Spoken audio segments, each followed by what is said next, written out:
नमस्कार. योगभास्कर ॲस्ट्रो या ज्योतिषविषयक चॅनलमध्ये आपले सर्वांचे स्वागत आहे. आज आपण सन 2024मध्ये गुरुपुष्यामृत योग हा पहिल्यांदा कधी आहे आणि त्याचे कोणकोणते लाभ आहेत याविषयीची सविस्तर ज्योतिषीय माहिती जाणून घेणार आहोत. सन 2024मध्ये सर्वात शुभ मानला जाणारा म्हणजे गुरुपुष्यामृत योग हा 25 जानेवारीला गुरुवारी येत आहे. सर्व नक्षत्रांमध्ये श्रेष्ठ फलदायी नक्षत्र म्हणून पुष्य नक्षत्राला मान्यता आहे. पुष्य म्हणजे पोषित करणारे नक्षत्र. हे शनीचे नक्षत्र आहे. ज्याप्रमाणे प्राण्यांमध्ये सिंह हा सर्वश्रेष्ठ आहे आणि त्याला राजाचा दर्जा प्राप्त आहे, त्याचप्रमाणे ज्योतिषशास्त्रात 27 नक्षत्रांमध्ये पुष्य नक्षत्र सर्वश्रेष्ठ नक्षत्र म्हणून गणले गेलेले आहे. पुष्य नक्षत्र हे प्रत्येक महिन्याला येत असते, परंतु गुरुवारी येणाऱ्या पुष्य नक्षत्राला विशेष महत्त्व प्राप्त झालेले आहे आणि यालाच गुरुपुष्यामृत योग असे संबोधले गेलेले आहे. हा मुहूर्त सर्व प्रकारच्या शुभ कार्यांसाठी अत्यंत उत्तम मानला गेलेला आहे. ज्यांच्या पत्रिकेमध्ये गोचरीचा चंद्र हा प्रतिकूल आहे, म्हणजेच गोचरीने चंद्राचे भ्रमण चतुर्थ, अष्टम किंवा द्वादश भावातून होत आहे आणि अशा दिवशी जर पुष्य नक्षत्र असेल तर कोणतेही विघ्न न येता या पुष्य नक्षत्राच्या योगाने कार्यसिद्धी होते असा याचा लौकिक आहे. असा गुरुपुष्यामृत योग सन 2024मध्ये 25 जानेवारीला गुरुवारी येत आहे. हा गुरुपुष्यामृत योग सूर्योदयापासून सुरू होत आहे आणि तो दुपारी 4:43 असणार आहे.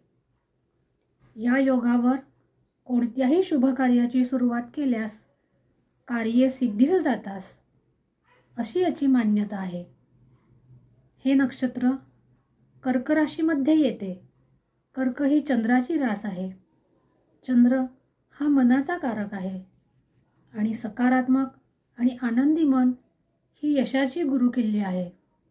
जीवनामध्ये सर्व प्रकारच्या यशासाठी चंद्र अनुकूल असणे फार गरजेचे असते.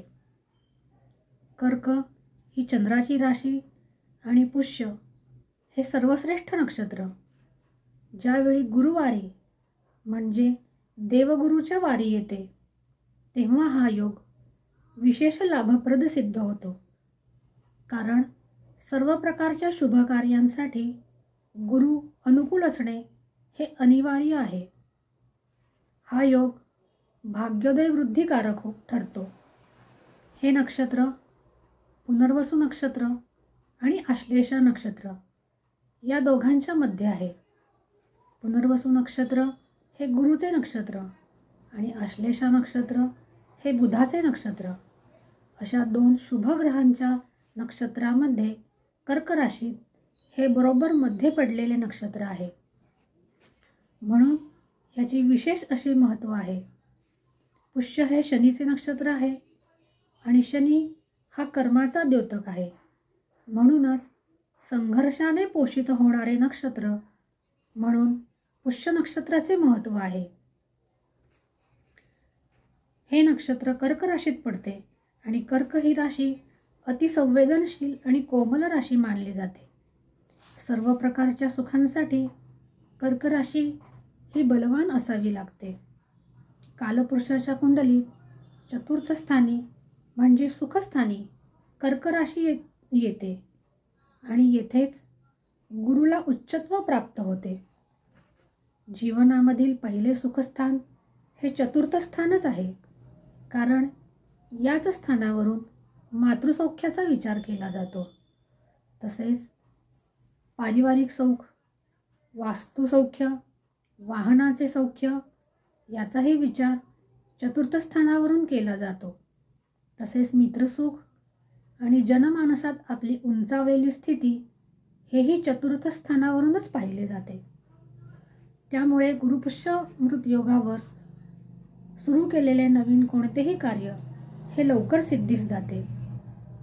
गुरुवार हा श्रीहरी विष्णूंचा वार आहे आणि अशा दिवशी गुरुपुष्य योग येत असता या दिवशी मनोवांछित फलप्राप्तीसाठी श्रीहरी विष्णूची उपासना लक्ष्मीसहित करावी. त्या योगे कार्यसिद्धीस जाण्यास मदत होते. ज्यांच्या पत्रिकेमध्ये विवाहादी सौख्य कमी आहे किंवा संततीची ज्यांना कामना आहे किंवा ज्यांचे विवाह जमून येत नाहीत आणि अशांच्या पत्रिकेत गुरुचे बल हे कमी असेल तर अशांनी या दिवशी पुष्कराज हे रत्न धारण केल्यास विवाहातील आणि शुभकार्यातील अडथळे दूर होऊन सुखाची प्राप्ती होऊ शकते. परंतु हे करत असताना तज्ज्ञ ज्योतिषांच्या मार्गदर्शनाखालीच रत्ने धारण करावी.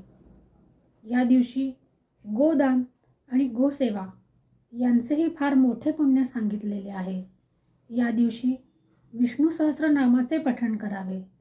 तसेच ज्यांना 7.5 किंवा ढय्या चालू आहेत अशांनी पिंपळाचे पूजन करावे.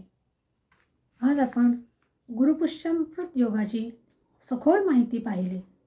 आज आपण येथेच थांबूयात. पुन्हा भेटूया एका नवीन ज्योतिषीय विषयासह. तोपर्यंत नमस्कार.